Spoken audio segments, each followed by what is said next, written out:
বিস্তারিত খবর। কোনো পরীক্ষা হয়নি, জিবি বৈঠকে নাকি মনোজিৎকে চাকরি দেওয়ার সিদ্ধান্ত হয়েছিল। কলেজে মনোজিতের চাকরি নিয়ে এবার বিস্ফোরক এক অস্থায়ী কর্মী। যত সময় গড়াচ্ছে তত কিন্তু আরো একাধিক কুকীর্তি সামনে আসছে এই মনোজিতে।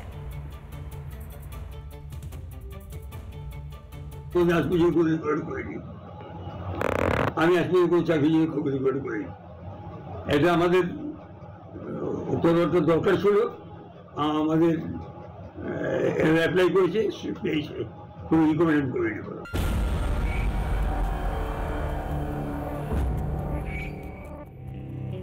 শুনলেন তো কসবার ল কলেজের পরিচালন সমিতির সভাপতির বক্তব্য।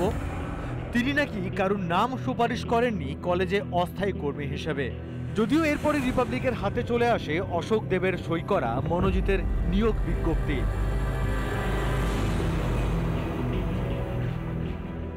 এবার শুনুন কলেজেরই এক অস্থায়ী কর্মীর কথা। তার সরাসরি দাবি, জিবি বৈঠকে মনোজিৎকে দায়িত্ব দেওয়ার সিদ্ধান্ত নেন অশোক দেব ও ভাইস প্রিন্সিপালরা। কোনো পরীক্ষা হয়নি মনোজিতের।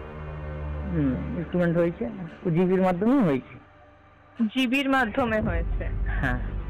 রিক্রুটমেন্টের যে প্রসেস, নিয়োগের যে প্রসেস, পরীক্ষা কোনো কিছু দেওয়া হয়েছে? দিয়েছে? কোনো পরীক্ষা হয়নি? না না। আপনি কি পরীক্ষা দিয়েছিলেন? আমাদের ভাইবা হয়েছিল। বজবজে তৃণমূল বিধায়ক অশোক দেবের সেই দাবি যে কতটা মিথ্যে, সেই যেন প্রমাণ করে দিচ্ছে কলেজের এই অস্থায়ী কর্মীর কথা। যদিও এই অশোক দেবও নাকি মনোজিতের দাদাগিরির হাত থেকে রেহাই পাননি।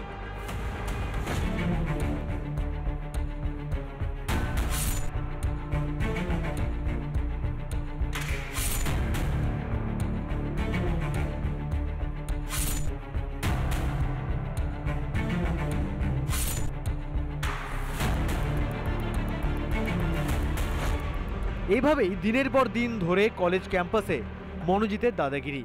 যতই সময় যাচ্ছে মনোজিৎ ও তার সাঙ্গপাঙ্গদের মাতব্বরি, হুমকির সব কাহিনী সামনে চলে আসছে। অভিযোগ, মুর্শিদাবাদ থেকে পড়তে এসে মনোজিতের হুমকির মুখে পড়েছিল এক ছাত্র। এই নিয়ে অভিযোগ জানালে নাকি হুমকির মাত্রা বেড়ে যায়। অবশেষে 2019 সালে মনোজিৎ ও তার দলবল মারধর করে বলে অভিযোগ। 2019-এ আমরা ওই ফলে ওই খেতে গেছিলাম, এক বন্ধুর বার্থডে ডেট ছিল।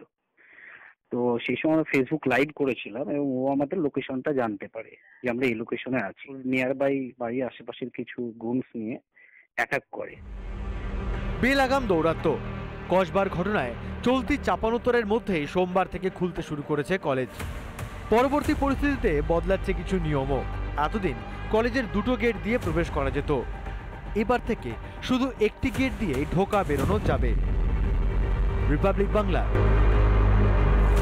নানা ধরনের কন্টেন্ট দেখার জন্য লাইক করুন, শেয়ার করুন আমাদের ফেসবুক পেজ, সাবস্ক্রাইব করুন আমাদের ইউটিউব চ্যানেল। পাশাপাশি অন্যান্য ব্রেকিং নিউজের জন্য অবশ্যই চোখ রাখুন রিপাবলিক বাংলায়।